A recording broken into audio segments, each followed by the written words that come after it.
And then in '08, we moved over to Cleellum. We've been helping plumbing companies, water treatment companies in the Northwest with troublesome well water for all that time. And why we do it is because we just want people to enjoy their water in their homes. So this is a great thing to do for people. One thing that's unique about us is that although we're in water treatment, we do not install. So we're looking to partner up with plumbers or HVAC companies to help bring clean water to individuals' homes. Um, and over the years, it's become evident that some of the distributors that we would sell through aren't delivering the best service. So we're changing our business plan and going direct to plumbers and HVAC companies now. And what's awesome about that is that you guys can access fantastic uh, direct shipping. So in Washington State, as long as the order's placed before 2, it'll be there at your door the next day rather than the classic purchase order process. We can take orders over the phone, through email, right on our website with a special B2B login. So it's super fast, super simple. And you can think of us as being the guys that, when plumbers think about adding water treatment to their list of services, there's always the apprehension against, oh, what if I don't pick the right product? What if I get a bunch of callbacks because the thing isn't working? All that. Well, we're the experts in your pocket. We've been doing this a long time. We can train your guys up. We can talk to the homeowner directly or whatever it takes to make sure we have a happy customer. And over the years, let me see if I can scroll down. My computer's a little slow this afternoon. There we go. So over the years with customer feedback, like we used to do the complicated salt-based water softeners that everyone's familiar with that get error codes, require power, backwashing, waste a bunch of water. Sometimes if someone's on a septic and the septic wasn't sized for backwashing water, that can cause issues and so on. We've been able to develop what we call integrated cartridge solutions, which is simple. It just hangs on the wall, multiple treatments in one small package. There's no drain required, no power. It's about a couple hour job to install. And what's great is that it's perfect for those of you that have annual service plans. You can bring the cartridge along and change it out. For those of you that are doing a lot of tankless hot water heaters, you should know that from Navian or any of the others that they have water quality parameters they'd like to see. And in the Northwest, we have pretty clean water. Well, with our technology, you would be able to protect that homeowner's investment in the tankless water heater by preventing the corrosion. So this is a perfect adder for jobs like that. So you can increase your ticket revenue and increase the number of jobs by offering water treatment as well. So that's a little bit about us and what we're doing here with PHCC.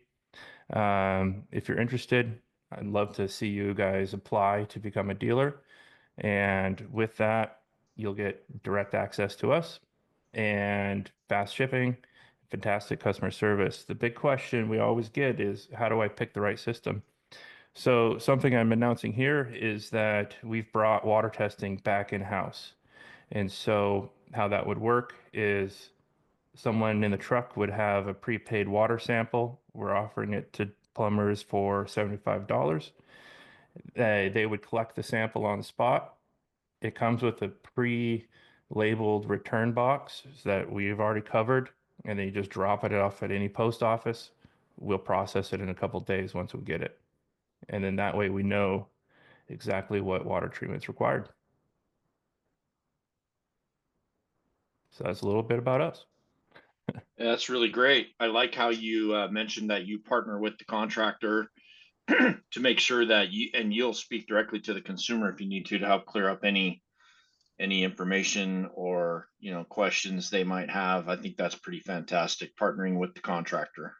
That's exactly right. And then Devin, I have a question for you. There's a question in the chat here. I put it in there, but do you have any data on the amount of life your products can add to the tankless water heater?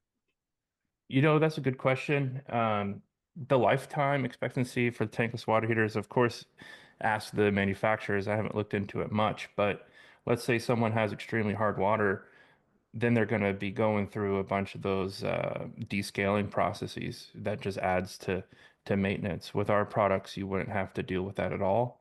And so there's two sides. There's the preventing the scale buildup with our polyhalt softening, and then there's also the corrosion protection. So depending on the water chemistry of the home, those are the two modes of damage that we would avoid. Interesting. Yeah, thank you. I think that would be a great thing to educate our contractors about should you have the chance. Is Absolutely. about how that cuts down or makes the descaling process much quicker. Um, Yep. Whatever that impact is fantastic. Yeah, and just quickly, from experience, homes that have hard water and have been, in use for decades, they have scale built up on the insides of their pipes, right? Well, once one of our systems is installed, that scale actually begins to release and cleans the pipes. So it would automatically start releasing and prevent it from building up again in the future. Interesting. So it creates a sponge action and soaks back in. It actually releases it, and we have to tell people clean your aerators on your faucets because the flakes will end up there. So, Gotcha. Okay. So that's what you mean. Yeah. All right. yeah, Well, right on. Thank you, Devin. Appreciate that very much. And thank you for yep, sponsoring our Lunch and Learn today. you're very Oh, welcome. I Thanks for think the we have a invite. question. I think we have a question with Dennis. Yeah, Devin, do you have water softeners as well? So this would be a water softener. It's a salt-free water softener. We got Okay, away from the salt-based water softeners because of the maintenance headaches and the amount of callbacks you get, especially with the power outages we have up here in the Northwest. got it. I've been reaching out to a lot of plumbing contractors in like the Spokane area, and I Mm, on their social media I see pictures of water softeners all the time. yeah, yeah. Yeah, and those are being banned across the country slowly. The whole county of LA has banned salt softeners, so we just see it coming. Oh, Wow, wow. So interesting. this would be a replacement for water softeners. Yep. Very cool. Wow. Yeah. Scream that from the mountaintops. That's what we're doing. That's why we're here and took the opportunity to sponsor this great organization. Yeah. Thank you, Devin. Appreciate that very much. Appreciate you being here. You're welcome. All right. Next up, we got Dennis the Apprentice. He's going to talk to us about reviews and how important they are and all of that good stuff. Dennis, you're the man. Take it away. Awesome. Well, I'm really glad Devin is here to sponsor because Devin has also been helping me with small Milwaukee hand tools for our apprenticeship class. So almost every Wednesday morning, I give away a free hand tool, mostly to Juliana's apprentices, because she shows up every Wednesday. And so they get those tools for when they stay on track or whoever makes the most progress in their apprenticeship programs. So, Devin, thank you for helping me make that class fun, productive, cool place to be at 6:30 Wednesday mornings. So I'm glad you're here. All right, I'll just share my screen. Does that work? And I'm excited to tell our story, and I'm excited Kimberly's here. She can catch me if I mess up or anything. Let's see. I need to present this. Uh-oh, I missed something up. I messed something up here. I need to make this a present.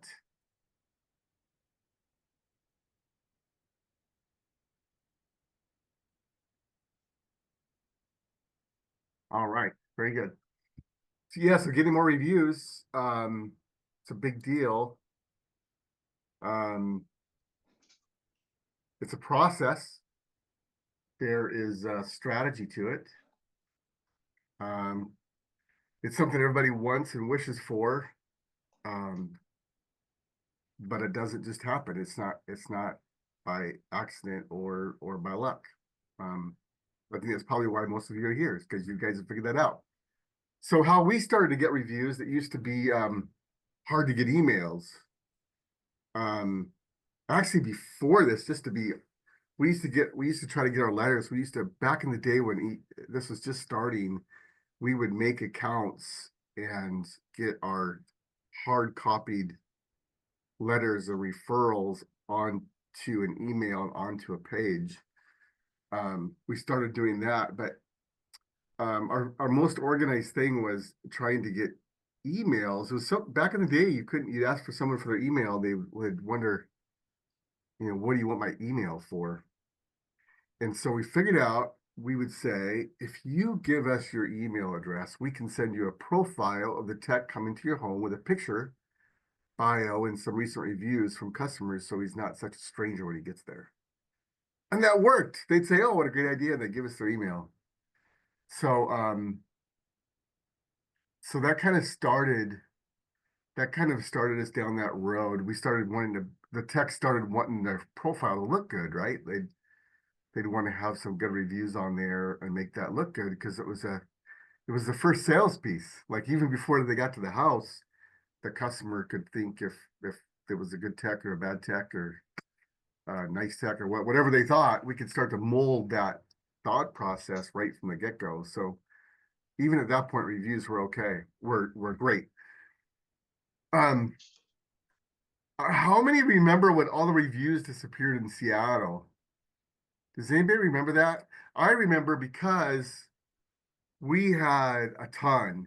Like we were one of the top in Seattle, and there was a day where all of us companies lost all our emails except Fox Plumbing. And I don't know why. We never found out why, but um, that really happened. Imagine going to Google and seeing everybody with 0 reviews and one company with 852 or something. That really did happen. And it's happening again. I heard that recently. It's happening again to some companies. I can't remember what area it was, but it might have been Florida, but who knows what's going on, but they're losing or like half the reviews disappear one day. So that was a big deal. It was kind of scary, and it kind of made it obvious. That's why it's important to have a good process. Like, what happens if you go to 0? Well, if you've got a good process, it's okay because you just start really rebuilding again, and that's what we did. Um, and we rebuilt back up. Um, Part of getting reviews is actually getting serious about it. Um, and how do you get serious about reviews? Well, for us, it had to do with getting away. We discovered getting away um, is super important. Like when you're in your business, there's phones ringing, there's constant problems, there's people want your attention, there's issues to deal with, and it's really hard to figure out what to do next. And in fact, by the time you figure out what to do next, it's 4:30 and it's time to go home. It's just like all day long. And so Kimberly and I discovered the importance of getting away, and we worked with Kenny Chapman. He's a blue collar coach. He's the one that taught us how flat rate worked back in the day with Nexstar. And so we went to one of his getaways in Arizona, and they had a presentation on reviews. And when we looked at all the things to work on, we figured out that, you know what, reviews is the number one thing. If we have better reviews, better ratings, then it's going to make the money we spend on advertising on Google work better. It's going to affect everything. It's going to help people buy from us because lots of other people have, even though it looks expensive. It's like, well, look at all these people that thought it was worth it as well. And so we decided, I remember the day, it was Brandon, uh, Brandon, my service manager back in the day. He now is in Florida and he has his own company. He was with us, and I remember taking it very seriously. And we made a commitment that the number one thing we're going to work on was reviews, and that's what we did.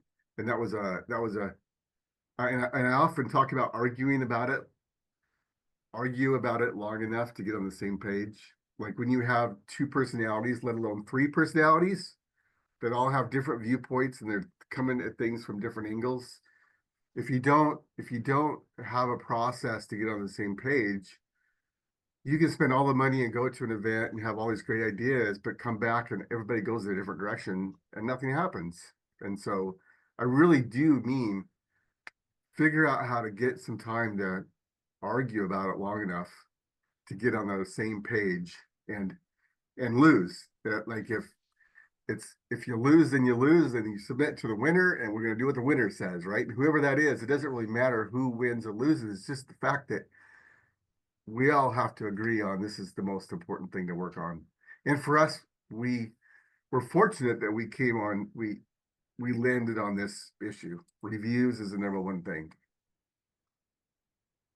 So how do you do that? And so this kind of my story is what I'll just give you a hint to the end.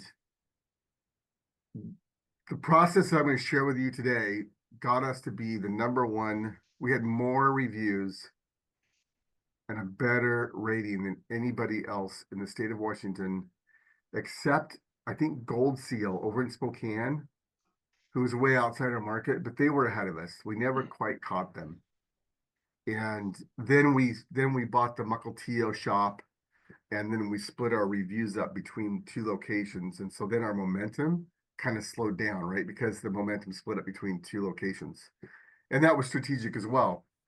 But there was a time that we had more reviews than anybody else, than Hearts and Southwest and Beacon, and we were ahead of everybody. And I'm just going to share you the story of how we did that. So first, you got to post the numbers. And so this is what that looks like. You got to post the numbers. You got to put a board up, and you have to go. I just went on Google Maps, and I typed in Seattle plumbers, and there's the map, and I wrote up our numbers there, and I put some numbers up, and these are real numbers, by the way, actually. And so what happens is that everybody, when you bring this into your service meeting, everybody's like, "What's that? What's going on?" And people start guessing, is that reviews, and what are we doing, and who's that one? And so I'll just share with you what this is, okay, just for fun. And I made this reel, so Juliana's on here. So Juliana, do you know where you're at on this, just for fun? Can you see this? Can you see it? If that works very well. Anyway, this is In and Out Plumbing right here, 260. So In and Out, they have 260 reviews and a 4.9 rating. That is really, really nice. It's very, very good. Then up next is Atlas. And then Scott Co. And then All Purpose.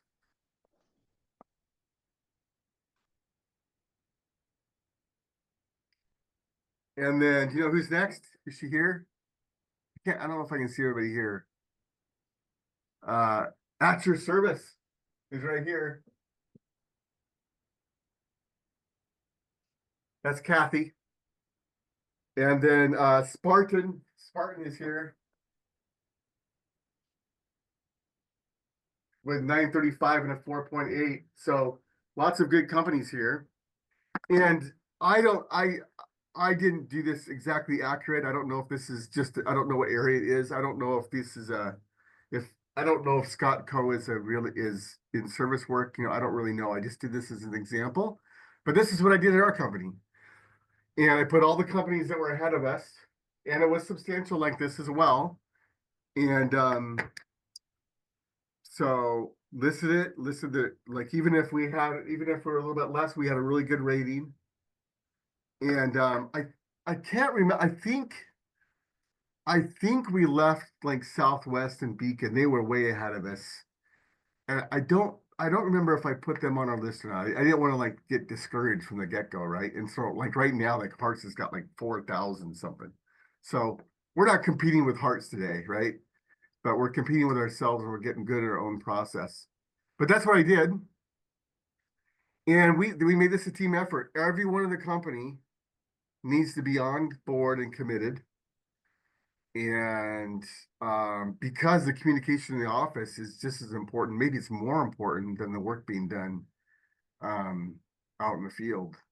Um, if the communication in the office is good, well, plumbing's plumbing, kind of, right? But if communication is really bad in the office and we show up an hour and a half late and no one called, we can do perfect plumbing and they'll still remember that we're an hour and a half late. So this has to be an all team effort. And so I had the whole company involved. Hey, this is what Kimberly and Brandon and I, so the two owners and our service manager have all agreed this is what we're going to work on. And what's kind of cool is to get a good review, you got to do a lot of things right. So it actually, everyone's got to step up their game. So the office has to do well, techs have to do well, apprentices have to do well. So it's kind of, it really brings up the level of everything, the level of professionalism. So like I said, the office is part of the equation. Like a lot of things we talk about, we really focus on the tech, but a lot of it has to do with the office. And if if you want if you want if you don't believe me in that, then just call some other companies and you'll see what bad office calls are like. Like people don't answer their phone, people put you on hold, all sorts of stuff. And so um yeah, excellent communication from the office. On time, we discovered on time was one of the very, very most important things. In fact, the way we figured out, we had a motto, clean, on time, and professional. And where that came from was we took all our reviews and we figured out, we took all the adjectives and bundled them up and tried to group them. And they all fell into the three categories of clean, on time, and professional. Those were the three categories that people for our company appreciated most about us, is that we were clean and we were on time and we were professional. And so um, that's where that came from. And what we discovered, which is kind of, I had no idea this would be true, but it is true. But you can be an hour and a half late and still considered on time. And the way you do that is you just call the customer, maybe if you have a 12 to 2 o'clock window, and you call at 1:30 and just say, hey, we're not going to make it. I just talked to my tech. We're not going to be there till 3:30. I hope that's okay. Glad to reschedule if you need to, but wanted to let you know. And empower them to say, let's do this another day, or no, I took the day off, I'll wait for you. But the office can empower the customer to continue to wait or set them free to go do some grocery shopping and come back, or run an errand, or go get the kids from school and come back. But that little communication, you can be late from your original promised window and the customer will still consider you on time. That was something that I didn't expect to happen, but like people in the review would say they were on time and blah, blah, blah. Like, on time, we were 2 hours late. But it was because the office kept them in loop and empowered them to decide what to do with their. That's what that's what sucks about waiting, is you're not in power. You have no idea how. Like I've already invested an hour of waiting. If I quit, I just wasted that time, right? It's just really hard to figure out what to do when you're just waiting without any information. So by letting the customer know what the deal is, you're empowering them to, and you take away the negativity of not making your first window. So then we made a game of it. Now they call it gamification, but we did this 20 years ago. We made a game of it, and this is the game that we played. I'm not sure, the numbers might be different now, but this is the game that we played. We paid cash. We paid a $20 spiff for every review. to the customer, to the technician that got it. And so if they got 5 reviews, they got $100. And we did this every single week. We paid a big spiff to whoever had the most. So if everybody got one or two, and then one guy got 5, he would get his $20 for every review. Plus, he'd get another $100 bill for getting the most in the company. But he had to earn that. He had to stand up and tell everybody else how he did it. Like, what did he say? Like, how'd you do that? You got 5 reviews? What'd you do? How'd you do it? And little things will come up. Just like a little example, like Gene Johnson, my brother-in-law, when he worked with us, he would say, he'd ask for a review and he'd say, it makes me look really good with my big sister, or something like that. He would refer to his sister and people would laugh. And he's like, I swear, that's why I'm getting the reviews, is because I'm making a deal with my sister. So anyway, those little ins and outs would help people envision, like they can envision, or people would say, well, just when I'm just done cleaning up, I take some tools out, then I come back in, and before I get my next load of tools to take out, this is when I ask. And it just helps other people, other techs, imagine what they could do to do the same type of thing.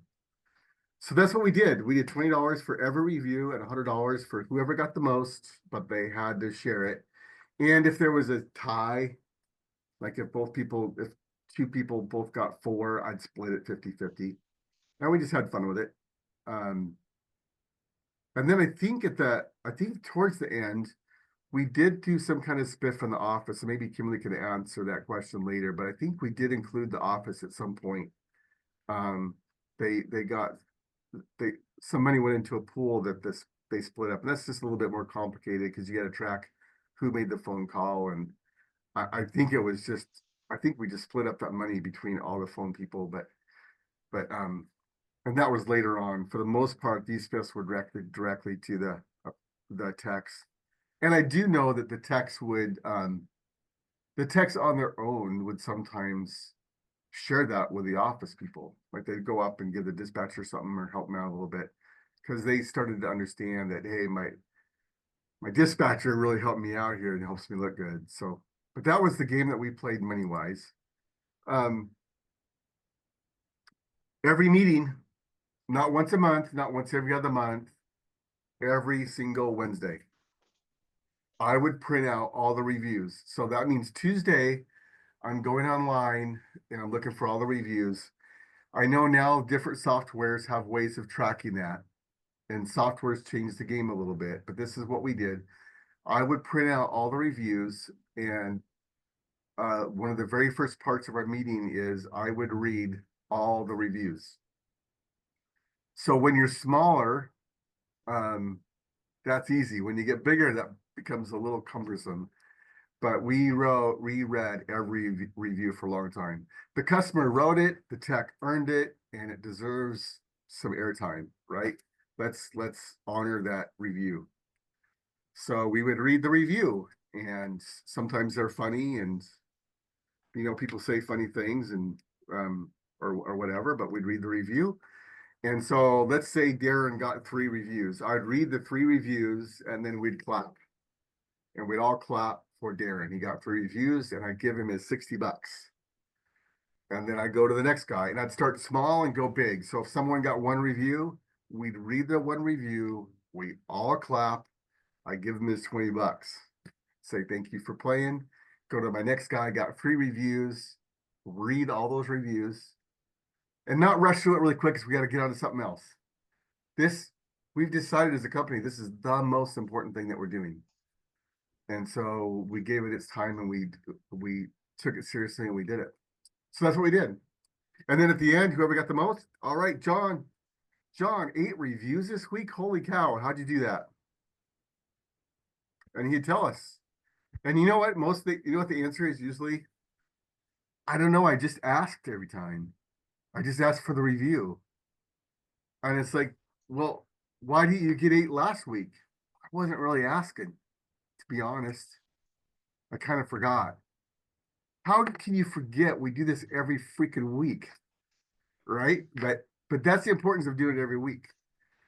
But oftentimes the answer was there wasn't any clever trickery. It was I just did a really good job, and then I asked, and I did it during my cleanup, and we'll get to that.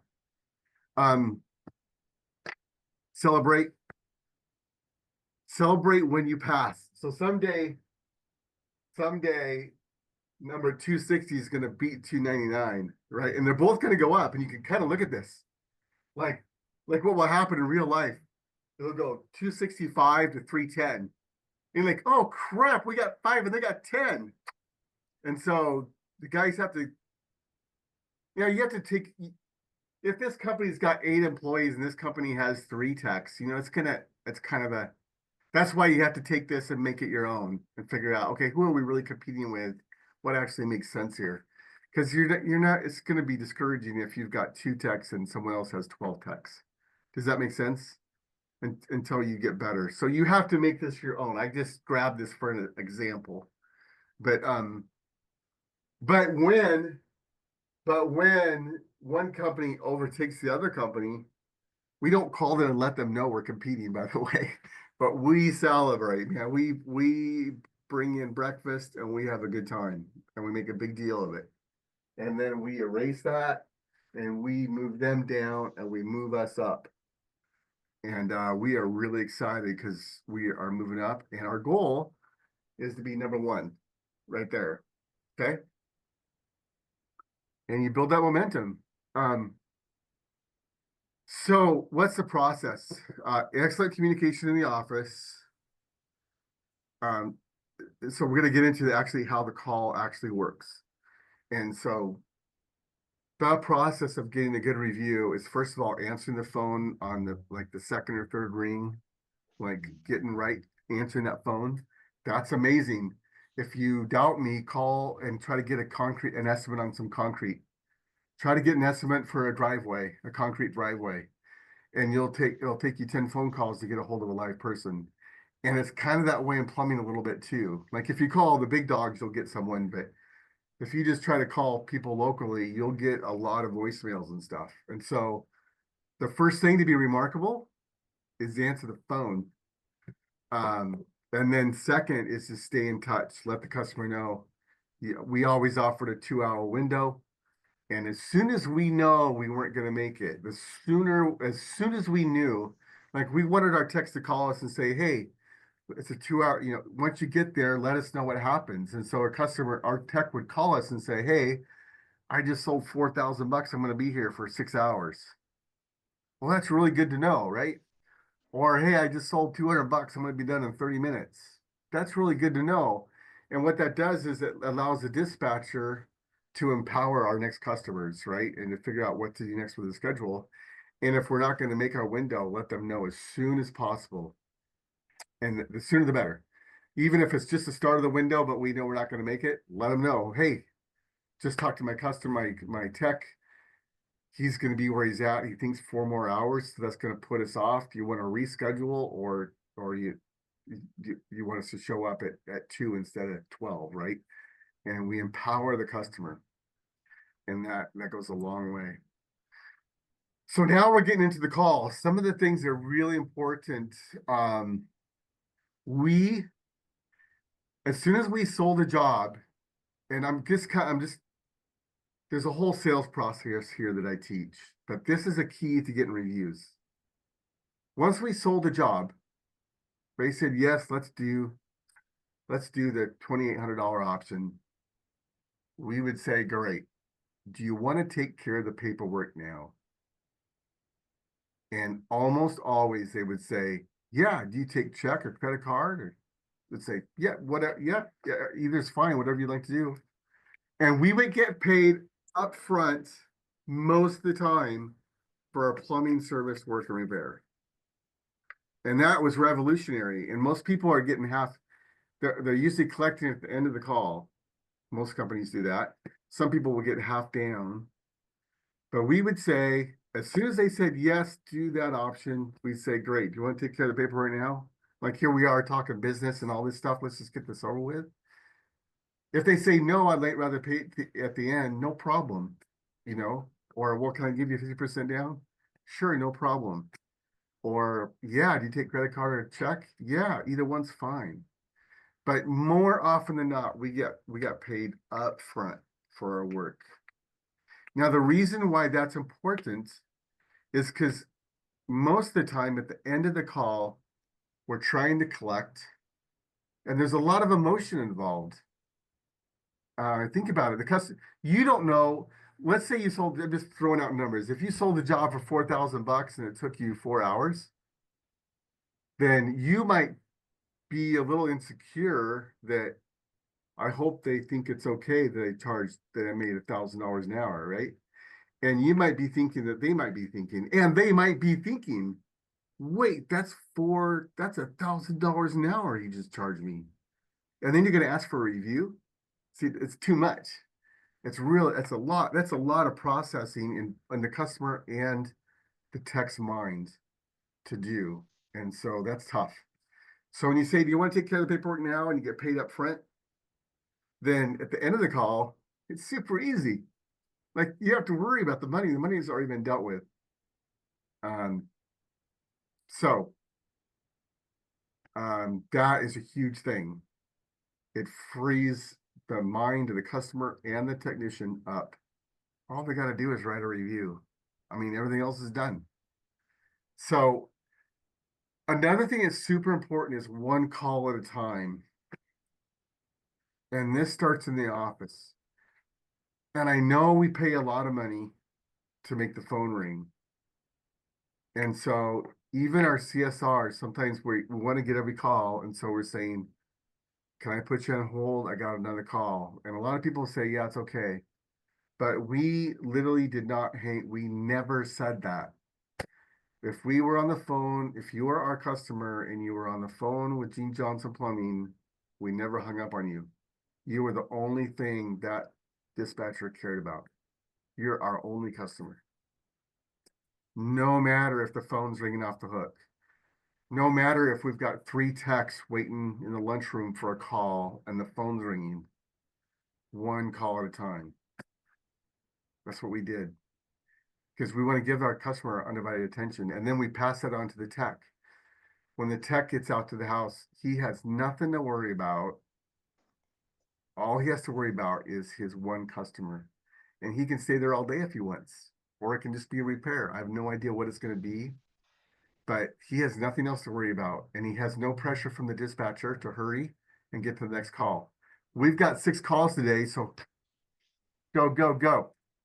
Right? That's our nature to do. That's what we naturally feel like doing, especially when we paid a lot of money to make the phone ring. But when you do that, then the tech doesn't sell options. He doesn't do more than he does. All he does is stop the leak and get on to the next call. Because he's actually trying to please the dispatcher, not the customer. That's what happens. Because guess what? The dispatcher is who he works with every day. And he doesn't want the dispatcher mad at him. So if the tech has to choose, oftentimes the tech will choose to please the dispatcher rather than the customer. So that's why this one call at a time is super, super, super important. And you just have to trust that it's the right thing to do. And it's the right thing to do. And I'll tell you why. When you force people to hurry, they will hurry because they do want to please you. And they will rush through calls. They won't sell extras. They won't offer options. They won't, they're not really sure that solder joint, but they think it's okay. Like they won't check the work. I hope it's okay. I'll come back if it isn't. And they'll just take shortcuts and they won't check their work as much as they would. They won't sell as much as they would. And what happens is our work's not as good. We didn't sell nearly as much as we could have, and the customer just feels like they're a number. I felt that way. I bought a backpack at REI the other night. It was a lot of money for a backpack, and she had to go. I knew she had to go. The thing is, I needed the backpack for tomorrow, so I didn't have time to shop, but she also had to go. She had missed her break, and she had pressure. She kept looking at her watch, and she talked really fast, and I just felt rushed. And I was like, dang it, I wish you could explain some more stuff. And it just didn't feel good. And I bought it. There's no review though. This is the thing. We're trying to get a review. We're not trying just to sell work. We're trying to get people to go online on their own time and write a review for us. So rushing through calls isn't going to get you more reviews. So with one call at a time, one call at a time will get you more reviews and it will get you more money. I guarantee it. So another thing we do is we set the expectation. So in our sales call, when we sell the job and we've collected for the payment, we say something like, by the way, I hope to earn the right to ask you for a 5-star review when I'm done here today. We just ask the question up front. And what's cool about that is the tech just said, I'm going to ask you to review my work. It's like, oh crap, I better do a good job, right? I can't take shortcuts because I told, oh shoot, I told him I'm in a hurry, but I told him, see, we can't do it. It doesn't, if we're trying to please dispatch and get to the next call, we can't say this. So it doesn't work. But if this is our only customer for today, then after we collect most of the time, or even if we don't collect, when we're going to get started, we say, by the way, I hope to earn the right to ask you for a 5-star review when I'm done here today. So now the tech's just alerted himself that he better do good work. And he just alerted the customer that he's going to try to do good work and that he's going to ask for a review when he's done with the call. Sets that all up. So if the tech told the customer, I'm going to ask you for I'm going to do such good work, I want to earn a 5-star review, the customer is going to look, wow, look how good he's doing. Look how clean he is. He's really taking his time. Look, he's trying to earn that review. It sets the mind. It sets the customer's mind to look for the good. They're not saying, oh yeah, I'm not going to give you a 5. That's not what they're doing. They're like, oh yeah, look how good he is doing good. Yeah, they did communicate, and their mind is set to give you a 5-star review. So, if you said it was $3,000 and they paid you $3,000, we're even, Steven. They owe us nothing. Like that was the deal. And now you're asking for a review? Like, that's a lot of work. I got to go find a site. I got to go type in some stuff. I don't really feel like it.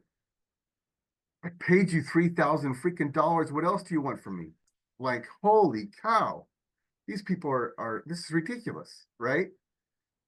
But so that's why we have to do more than we're paid for. We have to find a way somehow to do more than we're paid for. And I'm not saying you put in 2 water heaters. I'm not saying you throw in a toilet, but you can clean the area nicer. Like here's this very simple thing. When I clean up, do you want me to use Simple Green or lemon zest, right? Or whatever. And that's just that little thing. You didn't have to do it, but you just asked, hey, I care about your smell. Smell is important. I'm going to be cleaning up. Which product would you like me to clean up with in your house? My wife hates, I love Simple Green. My wife hates it. I love Windex. Some people don't. One thing cool about those cleaners is when you clean up, people know that you've cleaned up. They can smell it. Even before they see the results, they can smell, oh, it smells clean in here. Someone used Simple Green. Someone used Windex. Someone used lemon, whatever it is. So somehow you got to find a way to do something extra, whether it's get the hair out of the drain or polish up the chrome or tighten the toilet seat. And these are cool things apprentices can do. When the apprentice, every once in a while, the apprentice, there's nothing really for him to do. If you can teach the apprentice to go find a couple things to do, like why don't you go tidy up the toilet? You use a little Simple Green and clean up the toilet, or tighten the toilet seat. Those are little things that we can do that we don't have to, but they're more than we pay. They're more than they paid for. So we do that, and then we ask for the review. So when do we do it? So we ask for the review just when we're done, when we're showing off our work. We've not taken any tools out of the house. We're done, the water heater's back on, and the apprentice is just starting to clean up, and then we get the customer and we show them our good work. And how nice it is. And then we ask them, hey, could you do me a favor and write that review I talked about? It really helps me personally with my boss. And here's the deal, the request has to be personal because the customers don't actually care about the big company. They care about the tech in their home. It's a way to give them a tip. Like you don't give a tip to the restaurant, you give a tip to the waitress. They're the ones that served you. And so however this is asked, it needs to be asked in a way that is personal. Like it would really help me out. And you do it while you're cleaning up, not when you're done. And here's why. Have you guys ever been to Home Depot? Everybody's been to Home Depot? How many of you have written a review for Home Depot? You know why? They ask you after you've waited in line, then you've bought the product, you've paid the dollars, they give you a receipt, then they ask you to write a review, and you're already thinking, where am I going to go for lunch? Or, wow, that took too long, I'm late. What's the fastest way to get back to the job site? You are done with that transaction. And then they ask you for a review. Imagine if they had a nice person before the candy section, before they get to the aisle in the wait line, they said, hey, how was your, did you find everything you're looking for? You say, I sure did. I always do. Home Depot's the place to be. Great. You know, we've been working on reviews. Would you mind writing a review for us here while you wait? You just might. You got nothing else better to do. You're just waiting. You can't do anything else. You just might write a review right there. It makes the time go by faster. You got nothing else to do. But they don't. They wait till you're done thoroughly and emotionally with the whole buying process. Then they ask for you for review. And that's why no one writes for a review. So we don't do that. See, we could do the same thing. We could collect, clean up, say, we're done, we're out of here. The apprentice is in the truck. The truck's already started. By the way, could you leave me a review? They'll say, I sure will. And we go back to our truck and we go, hey, they said they'd write a review. No, they're not. They're going to write a review. They're late back to work. They're on their way to the next thing, just like we are at Home Depot. But when they can't do anything else because you're not done and you're still cleaning up and you're just cleaned up and they see the beautiful work that you've done, you've presented your work and the extra work that you did that they didn't ask for, they're like, oh, you didn't have to do that. Oh, we didn't have anything else to do. My apprentice had nothing to do. There's a little lull in the project, so I had him go around and tighten up the toilet seats in the house. You didn't have to do that. I know, but we like to leave things better than we found them and smell a little bit nicer. By the way, would you mind writing me a review? It really helps me look good for my boss. And in fact, we got a little contest going on at work and I'm in second place, right? Or whatever. And they'll leave you a review because they got nothing else to do. They're waiting for you to finish. So they might as well leave you a review. And that's how you get more reviews. So we ask while we're there, while they are still engaged because we're not actually gone yet. So Yelp. Yelp is a little bit different. Yelp, I was just informed you can't actually ask for a review with Yelp. And so the best practice is they don't like you doing that. But you can say, hey, would you mind checking in? Did you get us through Yelp? Yes. Would you mind checking in with our company? And so they check in. They can do that.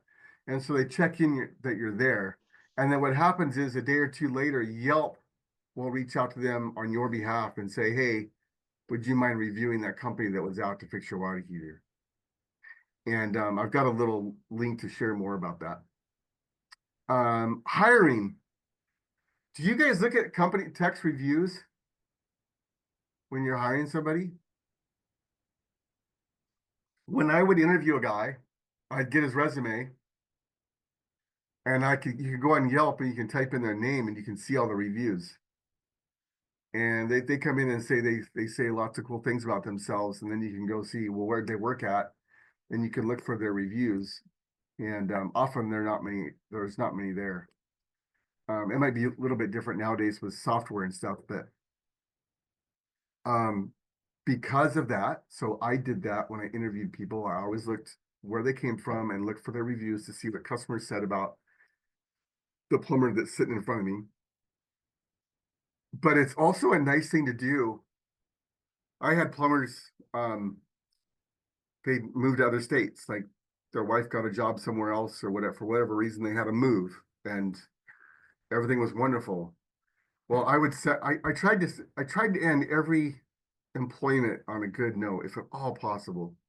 And it's not always possible, but I did this several times where I would go gather their reviews and give them to them. So when they left, I go, hey, I wrote you a referral letter, and here's, by the way, here's 4 pages of reviews that you got here. And that sure feels good to do that. And now when they go and look for a job in another state, um, they've got that, right? In the resume, they got 4 pages of reviews, all the things that nice people have said. I kind of got that idea. I had a plumber come to me, apply for me. And what he did is he had pictures of his, uh, of the sales board and his sales numbers. He had 4 pictures of 4 months in a row of his sales numbers. I don't need to know anything else. I can see that, and it made sense. And so I kind of adapted that and I changed it to reviews. So you can do that with numbers now too and say, hey, this guy's sales numbers for the last 4 months or whatever were this. But you also can leave the reviews, and that goes a long way for helping a guy look good and find another job. Bad reviews, we get them. No matter how good we are, how hard we try, we get them. And best practice is to not talk over that. If you ever try to complain with a review online, you're going to get yourself in trouble. It never, hardly ever works. So I said something like this: hey, I just saw your complaint. I want you to know that we pride ourselves on doing things right the first time and take even more pride on making it right when we don't. I'm personally going to call you and make this right. And then I call. I don't do anything online. So anybody else reading the review sees that sounds good. It's true. So I'm not lying. And then I call and make it right. And then I kind of had a pride thing. We had enough reviews that I wasn't desperate to change it. You know, it didn't wreck my rating because I had so many, but I would hope that they would fix the review. I never would ask them, hey, would you mind fixing that review for me? Or would you mind adding additional comments on that review that you wrote? But that is sure, if you're going to give something back or make things right in some way, you have every right to say, hey, I did this for you. Would you mind adjusting your review? You don't have to say 5 stars, but could you leave an additional comment that I followed up and made it right with you or something? And a lot of times they'll do that. And people aren't, if you've been nice and you've made an honest effort, most people aren't jerks about it, and they understand the give and take. And you've been nice to them and prompt with your complaint resolution, and they'll be nice back. And you don't need 5 stars everywhere. In fact, 5 stars everywhere kind of doesn't look authentic. So, and that's totally okay. The other thing is about reviews or complaints is you have to handle them right away. We can have a whole other lunch to learn about how to handle complaints, but just really quickly, you want to deal with a complaint right now as soon as you get it. And so I would be looking at this, and you guys probably have automatic setups where you get alerted if there's a negative review, and those need to be dealt with first thing. Priority number 1, deal with those right away. The longer that review sits, the more they're telling their friends. They go to work and tell everybody about how was your day? How was the water? They know that you went home early to meet the plumber, and now you come back to work and everybody asks you how it went. And if you've got a complaint, if you've caused a complaint, they're telling everybody. So the faster you can jump on that and fix that, the quicker they can say, well, they did this, but then they called right away and made it right. And I'd call them back. And so you want to correct that story right away. So thank you. And then this just went live yesterday. This is Danny Brott of LMH Agency. He's in Texas. They're a very good digital marketing firm, and he talks on this. So if you find this on the website, on my YouTube, he talks a lot about Yelp. So I think he's up for Yelp something of the year. So he knows a lot about Yelp and knows contractors that have done well with Yelp. We never did. So Yelp is, I strangle Yelp. But he had some really good tips about Yelp. And one of those was you can't ask for a review, but you can say, would you mind checking in with the company? And you can sure do that. And then if you do that, Yelp tries to track them down and get a review. And to be honest, there's lots of companies that have done really well with Yelp. We just weren't one of them. So that's it. Any questions? That went fast. Hey, Dennis, I'm curious about that Yelp because I just checked so this is what we do. That's what I designed. Okay. So it has a place Yeah. to put the technician's name, and then it has all their QR codes on the back. And Perfect. and I just checked our Yelp, and it takes me to our Yelp landing page, and it has add a review right there still. So I'm not sure, but we don't get any leads really from Yelp other than verifying that we exist as a company. Yeah. Nothing viable. A lot of window shoppers, but anyway, I was just curious about that too because I still have it on our card. And Yeah. if you take it off, I will. But that was my big thing. Is this helps those guys who are terrible at talking. Yes. It gives them a something. It's a thank you. It says thank you right on it, and it gives them a place to put their name right there, and then a quick and easy QR code list. Better Business Bureau, Google, Facebook, and Yelp. Love it. And the big thing on here, besides my ask, because it is the art of the ask. If you don't ask for it, you're not going to get it. Is eliciting that we're a small business, family-owned business. This is what reviews help us more than anything. And if you have a concern, here's the phone number to call. Yes. So kind of hedging the bet a little bit, but absolutely. If you got a problem, we want to talk to you. If you don't have a problem and it's 5 stars, here you go. Make it happen. Yeah. So I think technology it's always changing, and the very first, I think it was Customer Lobby was the first one that they left you could leave a review with a technician, and then that technician had a book of reviews, which was really cool because when your apprentice, whatever calls your apprentice, we're kind of going over here, but like if you had an apprentice on with John, if John got a review, the apprentice got it too. What I loved about that was when the apprentice goes on calls for the first time, it says he's got 18 5-star reviews, and he was on those calls, and so it kind of built them up, and so I love that about Customer Lobby, and they got rid of that. So I don't know of another brand. I don't know another company that does that. Kimberly, you've got your hand up. Yeah, I just wanted to mention, like, in terms of your point about the office, the office is really a participant in these 5-star reviews. We did start to notice as we were tracking reviews so consciously company-wide that the office can actually really wreck a 5-star review too, because if you're like the things that happen after the call can turn a 5-star review into a 1-star review. And we had that happen, and it became we became very conscious of it. Like if you don't follow up correctly on a billing question, if there is a follow-up question on the job and you don't answer it in a timely fashion, if you left an estimate for other bids, but then they call back and they want to talk to the technician and you don't handle it correctly, like you can see that 5-star review turn into a 1-star or a 3-star, and they'll leave an additional comment on your follow-up. So like it really elevated our entire company when we started looking at this company-wide, because you can take a 5-star technician experience and destroy it. Like if you don't send a refund or something timely, like it was a really big deal for our whole company. So anyway, I just wanted to add that, like, this is how the office really can contribute to keeping that review 5 stars and a long-term good impression. Do you remember how we spiffed them? We ended up spiffing them somehow, right? They went in. How'd that work?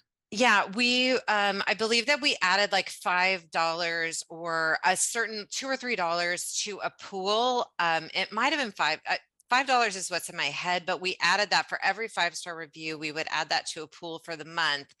And then we ended up splitting it based on, I mean, it was a little complicated, but based on hours worked. So a part-time person wouldn't get as much as a full-time person, but then we would take that review spiff pool and we would spiff the office once a month based on the number of 5-star reviews, because we really wanted them to be engaged. And for this reason, like how you handle any follow-up after the call has a huge influence on keeping that review, because the customer can go on and change it anytime.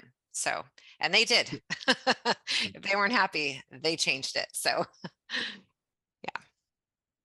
And just to summarize, all of that stuff that I just talked about, we ended up having the most reviews. But I didn't say this. So we did Seattle, and then we did the region, like the Puget Sound, until we were #1 in the region. And then we started looking at the whole state.